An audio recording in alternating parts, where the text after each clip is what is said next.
नमस्कार, टीव्ही9 मराठीमध्ये आपल्या सगळ्यांचं स्वागत. मी निखिला. महत्त्वाच्या बातमीने बुलेटिनची सुरुवात. बातमी येते अजित पवारांनी त्यांच्या भावंडांवर केलेल्या टीकेची. माझ्या निवडणुकीमध्ये माझी भावंड कधी फिरली नाहीत, मात्र आत्ताच्या निवडणुकीत माझी भावंड गरागरा फिरत आहेत असं म्हणत श्रीनिवास पवार आणि राजेंद्र पवार यांच्यावर अजित पवारांनी हल्लाबोल केलाय. तर 2014ला म्हणाले पाठिंबा द्या, नंतर माघार घ्या म्हणाले. 2019ला पुन्हा पाठिंबा द्या म्हणाले, नंतर माघार म्हणाले. असं म्हणत शरद पवारांवर देखील अजित पवारांनी टीका केली आहे.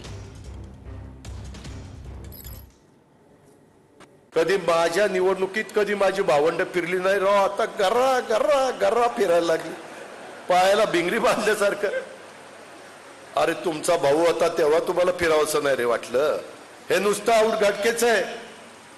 ते कसं पावसाळ्यामध्ये छत्र्या उगवतात ना, तसल्या छत्र्या उगवल्यात. फार तोलून मापून बोलतो. एकदा जर मी तोंड उघडलं ना, ह्याच्यातल्या कित्येक लोकांना फिरता येणार नाही. फिरता तोंड दाखवता येणार नाही. जाहीर माझा त्यांना सांगायचं आहे. उगेच मी गप्पा बसलो म्हणजे फार वळवळ करता काय? आज 80% आमदार माझ्या बरोबर जातात. मी काय त्या आमदारांना पैसे दिले म्हणून जातात? काहीतरी आम्ही जे काही लाईन धरलेली आहे, आम्ही जी काही भूमिका घेतलेली आहे ते पटली म्हणूनच जातात ना. तुम्ही म्हणाल ते सगळं 100% बरोबर.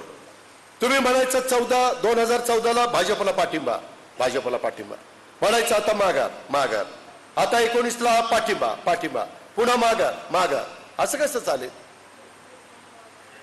असं नाही चालत.